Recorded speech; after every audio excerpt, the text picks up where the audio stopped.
It was late in the afternoon when Lisa and I arrived at the entrance of the Pine Barrens in New Jersey.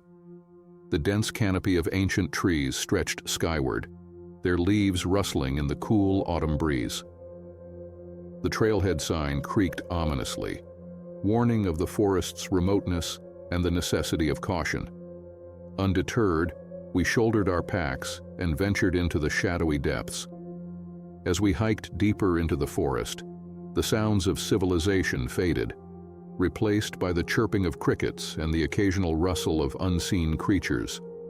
The air grew cooler, and the sunlight struggled to penetrate the thick foliage, casting long, eerie shadows on the forest floor.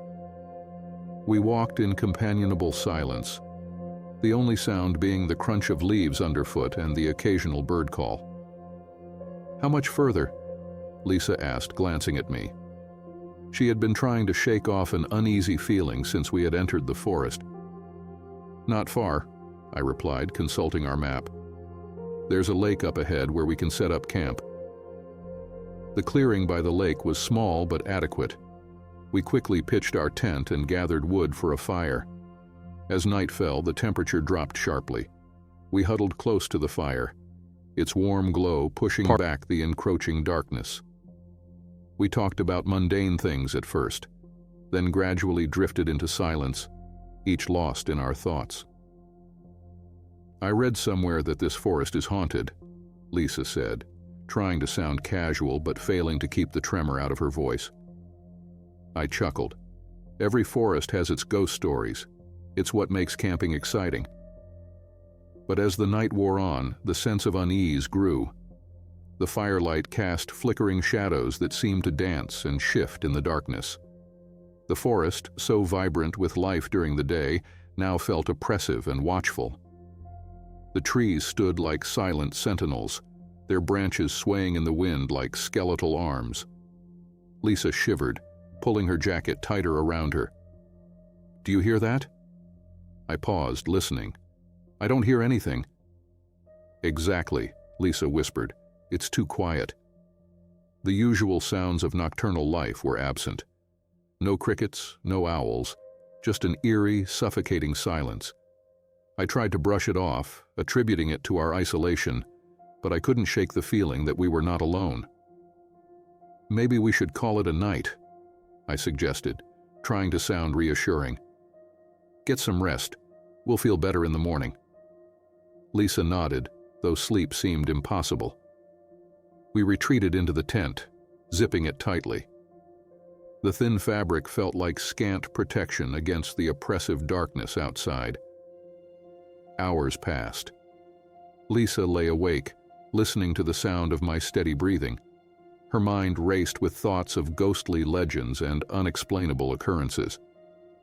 Just as she was beginning to drift off, a faint sound reached her ears, a distant rhythmic thumping. "Alex," she whispered urgently, shaking me awake. "Listen," I groaned, rubbing my eyes. "What is it now?"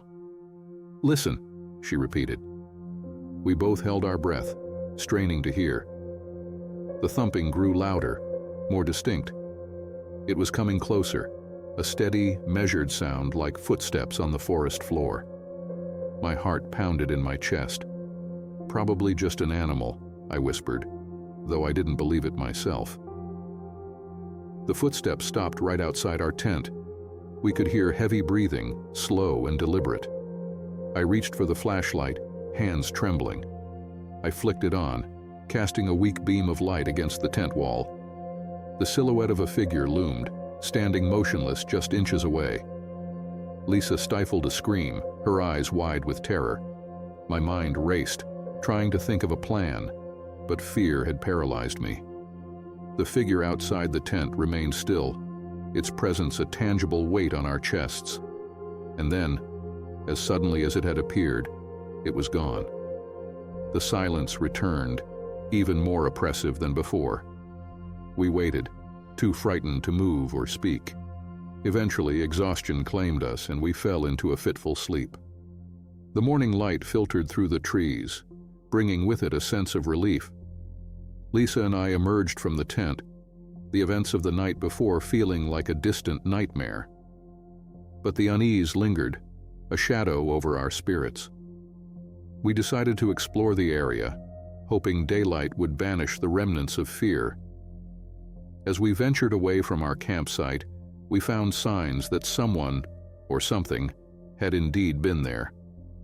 Footprints, deep and deliberate, circled our tent, leading off into the deeper parts of the forest. Who would be out here in the middle of the night? Lisa wondered aloud, her voice tinged with anxiety. I don't know, I replied, trying to remain calm. But I don't like it. We should pack up and head back. As we followed the footprints, we noticed they were not the only tracks. Strange symbols and patterns were etched into the ground and on the trees. The symbols were unfamiliar, evoking a sense of ancient, arcane rituals. A chill ran down my spine. We need to leave, now. We hurried back to our campsite and began packing our gear. As we worked, the forest seemed to close in around us, the oppressive silence returning. Suddenly, a low, guttural growl echoed through the trees, freezing us in our tracks. I grabbed a makeshift weapon, a sturdy branch, and motioned for Lisa to stay behind me. The growl grew louder, accompanied by the snapping of branches. Something was coming, something large and menacing. "Run!" I shouted, grabbing Lisa's hand. We sprinted down the trail, adrenaline pumping through our veins. The growling followed us, an unseen predator giving chase. We ran until our lungs burned and our legs felt like lead, finally bursting out of the forest and into the relative safety of our car. We slammed the doors shut, gasping for breath. I fumbled with the keys, my hands shaking, and finally managed to start the engine. As we sped away, we glanced back at the forest, its dark, brooding presence a stark contrast to the morning light. Neither of us spoke on the drive back to the city, the events of the night a heavy, unspoken weight between us. We knew we had experienced something beyond explanation, something that would haunt us for the rest of our lives. As we reached the outskirts of the city, Lisa finally broke the silence. "Do you think anyone will believe us?" I shook my head. "I don't know, but I don't care. I'm just glad we're out of there." We vowed never to return to the Pine Barrens, its eerie presence a dark stain on our memories. The forest, with its ancient trees and silent shadows, had claimed another chapter in its long history of fear and mystery.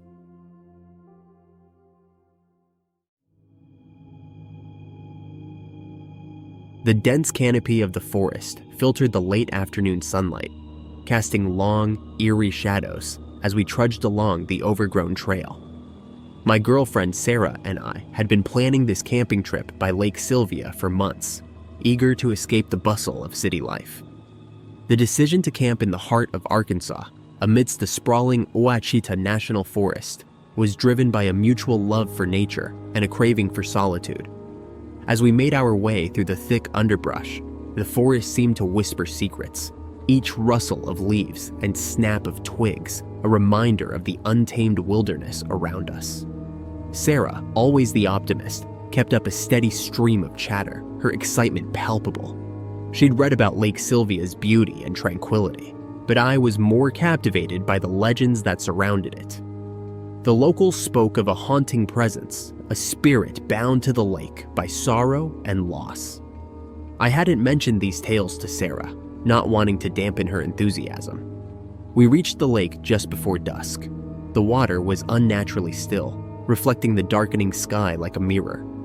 It was breathtakingly beautiful, yet eerily silent, as if the entire forest was holding its breath. We pitched our tent near the shore, our movements precise and practiced. Sarah hummed a cheerful tune as she unrolled our sleeping bags, while I gathered wood for a fire. As the sun set, the forest seemed to close in around us, the towering pines becoming menacing silhouettes. The air grew cooler, and the distant call of a bird was the only sound breaking the stillness. We sat by the fire, the crackling flames casting dancing shadows around our campsite. The firelight flickered against the trunks of ancient trees, creating an otherworldly glow. After dinner, Sarah pulled out a book of local legends she had brought along. She had a knack for storytelling, her voice taking on a theatrical quality as she read aloud. One story, in particular, made the hairs on my neck stand up. A tale of a woman who drowned in the lake a century ago, her spirit forever wandering the forest, searching for her lost child. According to the legend, on foggy nights, her wails could be heard echoing through the woods.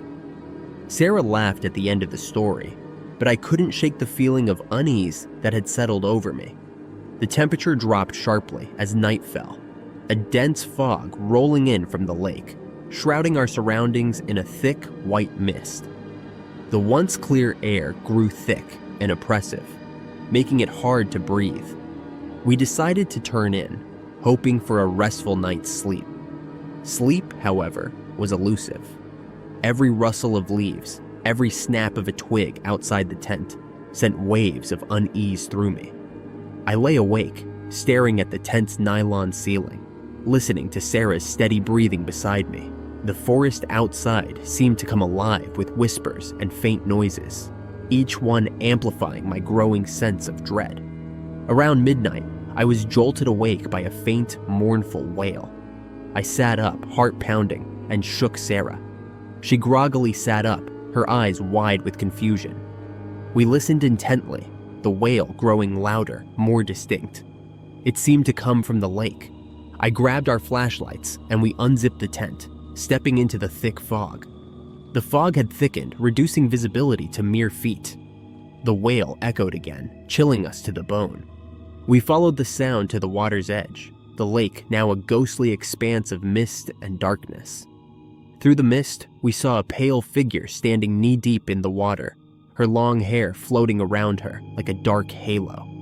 She turned slowly, her eyes meeting ours with an otherworldly glow. Fear gripped us, and we fled back to the tent, hearts pounding. We huddled together, too scared to sleep, waiting for the first light of dawn to pierce the fog. The night seemed endless, every minute stretching into eternity. The wailing returned, louder and more desperate than before. It was clear that her sorrow was too great, her loss too profound to be comforted by our presence. We retreated to the tent, shaken but resolute. The encounter had confirmed what we had feared. Emily Dalton's spirit was trapped in an endless cycle of grief, bound to the lake by her love for her lost child. As the first light of dawn pierced the fog, we packed up once more, leaving the haunted lake behind. Back home, we listened to the recording, the faint voice a haunting reminder of our encounter. We reached out to a local historian, sharing our findings and the recording. He was fascinated by our story, promising to document it and preserve Emily Dalton's tragic history for future generations.